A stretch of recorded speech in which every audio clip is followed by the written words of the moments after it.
पहले मैं सोचता था कि मैं भारत से हूँ, लेकिन फिर इन लोगों का इतिहास पढ़ा तो पता चला कि मैं तो यूरेशिया से आया हूँ। बचपन में हम सपने देखते थे कि विदेश जाएंगे, अभी अभी मुझे पता चला कि मैं तो स्वयं विदेश में बैठा हूँ। मेरा प्लॉट तो यूरेशिया में है। और यूरेशिया कहाँ है वो लिखने वालों को भी नहीं पता, वो एक बात अलग है।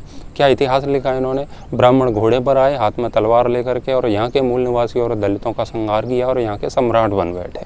फिर उसका एक स्टेप और आगे देखिए, चरणों में खड़ाऊ धारण की, हाथ में कमंडल, और घर घर भिक्षा मांगने लगे। इस इतिहासकार को नोबेल पुरस्कार मिलना चाहिए। कितने कमाल का इतिहास लिखा है, गजब, एकदम गजब। ये पता है ऐसा क्यों होता है? ये होता है निम्नतम दरों में क्रय किए गए गांजे के प्रचंड प्रभाव से, क्योंकि इस स्तर तक नशे में ही जाया जा सकता है, बाकी तो असंभव है। पहले ब्राह्मण समाज पर बोझ हुआ करते थे, घर घर जाके भिक्षा मांगते थे, फोकट का खाते थे। और हमारे बौद्ध भिक्षुओं को देखो, हम बौद्ध हो गए, फिर उनका इतिहास देखा तो पता चला कि हमारे बौद्ध भिक्षु सुबह के जाते थे मल्टीनेशनल कंपनी में काम करने के लिए, रिलायंस की फैक्ट्री से लौटते थे, फिर आकर के शाम को भगवा धारण करके बुद्ध का प्रवचन सुनते थे। पहले के पंडित हिंसक होते थे, तो फिर हम बौद्ध हो गए। फिर हमारे जो बौद्ध भिक्षु हैं वो किस प्रकार से ज्ञान देते थे अहिंसा का, ये आप देखिए। ये दोनों भिक्षु दंडवत प्रणाम कर रहे हैं एक दूसरे को, ये एकदम अहिंसक हो गए अभी। पहले हम शिवलिंग पर दूध चढ़ाते थे, वो यूं ही व्यर्थ जाता था, यूं ही बह जाता था, कोई उसका मतलब नहीं निकलता था। फिर बाबा साहेब आए और उन्होंने हमें ज्ञान दिया, और उस दिव्य ज्ञान की प्राप्ति के बाद अब हम ये दूध बाबा साहेब पर चढ़ाते हैं, और ये दूध सीधे बाबा साहेब की नसों में जा कर के अंदर उनकी धमनी और शिराओं में प्रवेश करके उनके एब्स बनाता है, उनकी मसल्स बनाता है, शोल्डर, बाइसेप्स, बैक, जो कुछ भी है, एकदम धमाकेदार बॉडी बिल्डिंग का काम करता है। बताओ पहले हम कितने पाखंड में फंसे थे। तो ये बाबा साहेब के आने के बाद का चमत्कार हुआ है हमारी बुद्धि में। पहले के साधु खीर पीते थे, ब्राह्मणों के साधु, तो खीर हमें पसंद नहीं। फिर हम इन आकाओं की शरण में गए, और ये हमारे साधु खीर पसंद ही नहीं करते, क्योंकि ये सिर्फ और सिर्फ वाइन पीते हैं, शराब पीते हैं। पाखंड से बच गए हम ब्राह्मणों के से।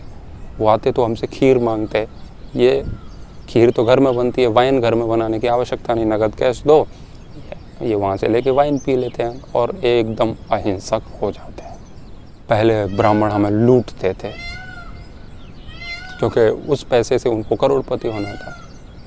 अब हम इन आकाओं की शरण में गए हैं, फुल मस्ती करते हैं और हमें बुद्धत्व का ज्ञान देते हैं। ब्राह्मण अपनी कुटियाओं में महिलाओं को बुला करके उनके साथ बलात्कार करते थे, उनको अय्याशी की दृष्टि से देखते थे। फिर हम बौद्ध हो गए और हम इन कुटियाओं में जाने लगे। अब देखिए, ये जो बौद्ध भिक्षु हैं वो सीधे अपने दिव्य चक्षुओं से इन देवी जी के वक्षस्थल में सीधे अपने दिव्य प्रकाश की किरणें डाल रहा है, और उनके मनोभावों को गृहीत कर रहा है, समझ रहा है अंदर के भाव। इसके बाद की भी अवस्था के कुछ चित्र और वीडियो हैं जहाँ पर भेद ही मिट जाता है स्त्री और पुरुष का। इतना प्रेम देख करके मेरी तो आंखें भर आती हैं कभी कभी। घर घर जा कर के यूं ही भिखारियों की तरह भीख मांगते थे ब्राह्मण। ये देखो हमारे बौद्ध भिक्षु, ये इनसे भिक्षा नहीं ले रहे हैं, ये अपने लैपटॉप में विंडो ट्रांसफ़र करा रहे हैं इनसे। आपको दिखेगा ऐसे कि ये भिक्षा ले रहे हैं, लेकिन वास्तव में आप थोड़ा अपने दिव्य चक्षुओं से देखेंगे तो पता चलेगा कि यहाँ से डाटा ट्रांसफ़र किया जा रहा है। भिक्षा तो लेते ही नहीं है किसी से, क्योंकि मल्टीनेशनल कंपनी में काम जो करते हैं। पहले हम मंदिरों में दान देते थे, उससे फोकट का खा करके ब्राह्मणों का पेट गुब्बारे की तरह फूल जाता था। अब हम जब से बौद्ध हुए हैं तब से ये दान बौद्ध भिक्षुओं को देते हैं, और ये भिक्षु अपने अकाउंट से सीधे इसरो के अकाउंट में ट्रांसफ़र कर देते हैं, जो हमें भारत में रिसर्च के नाम में काम आता है। पहले ब्राह्मण सफ़ेद कारनामे करते थे, फिर हम बौद्ध हो गए, और हमारे भिक्षु अब काले कारनामे करते हैं। पहले कोई भगवान विष्णु को, दुर्गा को प्रसन्न करने के लिए बलि देता था, अब हम बौद्ध हो गए और हमारे भिक्षु बुद्ध को प्राप्त करने के लिए अपनी बलि देते हैं, और इस प्रकार से हम पाखंड से मुक्त हो गए। गजब। पहले मनुवाद था तो जातिवाद था। भले ही सनातन धर्म के ग्रंथों में जातिवाद नहीं था, लेकिन समाज में तो था। तो उस जातिवाद से हम परेशान हो गए। फिर बाबा साहेब आए, तो बाबा साहेब ने ब्राह्मण, क्षत्रिय, वैश्य और शूद्र को हटा के जनरल, ओबीसी, SC ST में हमें बांट करके जाति का सरकारी ठप्पा संवैधानिक रूप से हमारे माथे पर लगाया, और इस प्रकार से भारत जातिवाद से मुक्त हुआ। मनुवाद में पहले शोषण होता था, भ्रष्टाचार था, लूट होती थी, लोग एक दूसरे को दबाते थे। फिर 47 के बाद में बाबा साहेब का संविधान आया, और जब से इस देश में संविधान आया है तब से इस देश में न कोई भ्रष्टाचार होता है, न कोई किसी का शोषण करता है, न लूट होती है, न बलात्कार होते हैं। एकदम प्रेम की गंगा।